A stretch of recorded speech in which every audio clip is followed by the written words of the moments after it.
This is what's called a heat engine, also known as a Stirling engine. It was invented in 1816 by a gentleman who goes by the name of Stirling. Essentially, it uses the difference between warm and cool air to drive two pistons, such that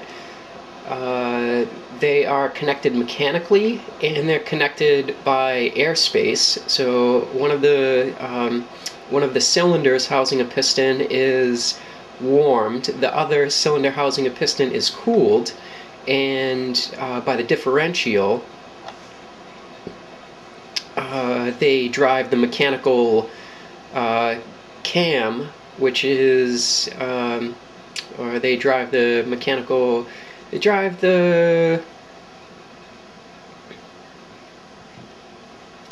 each drive a shaft which is connected to a cam, both of them connected at a 90-degree angle. I'll go ahead and show you what that is in reality. Okay, this piece that I'm highlighting right here, that is one of the cylinders. It also, inside there is a piston. Okay, there is this here with a cylinder and piston in there. That is when I move this, you can see that goes up and down. Okay, right now I'm moving this wheel. You can see also this cylinder and piston in the back operating. Okay. Now, with a heat engine as this, it needs a kickstart. You need to give it a little push to get it started. There are other heat engines, Stirling engines, which they start on their own as soon as there is the appropriate differential between the hot and the cold air. I'll go ahead and give this a little kickstart.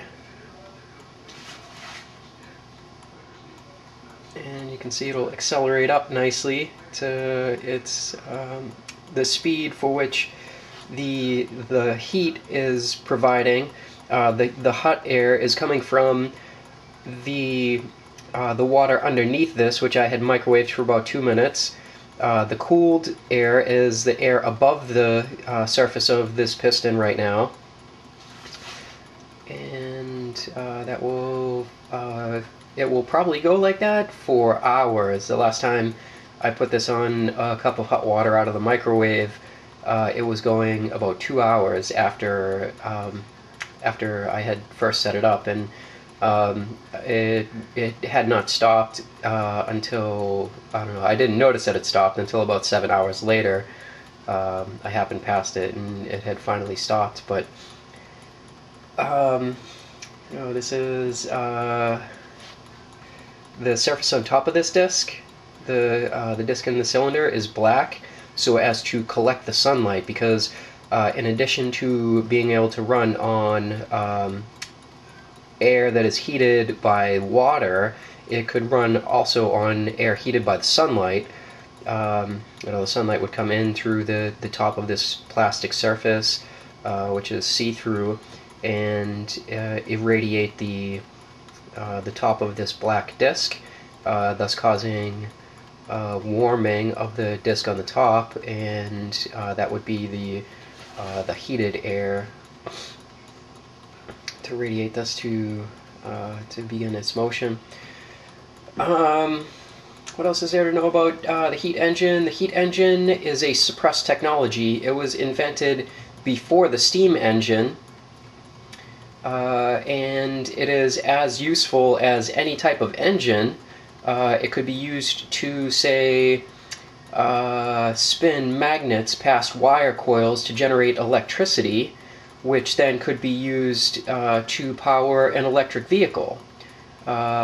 So it's the potential to convert solar energy into electricity. It's a potential to convert a differential in any air, say the air above ground versus air trapped below ground in a chamber. The difference between those two could be used to drive an engine as such. and there would be times at which the air below ground would be cooler and the air above ground would be warmer, and there would also be times where the air above ground would be cooler and the air below ground would be warmer. And regardless of what it was, that was the reality of the situation regarding where the warm or cooled air is. It wouldn't matter. It would all drive the Stirling engine just as long as there is a differential in the temperatures of the air. There's a point at which this engine, the air becomes too hot, and so I don't know, there's not much of a differential between the air on the top and the bottom. That could happen by solar energy, but I don't know, that would be an unusual circumstance. And it would require hours of the engine running,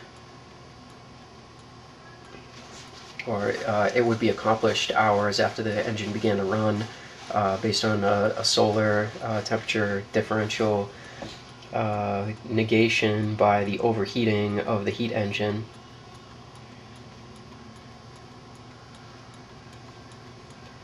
I think I'm just going to let this run for the next couple minutes, and we'll finish off the video with that, so you can see how good that this runs. And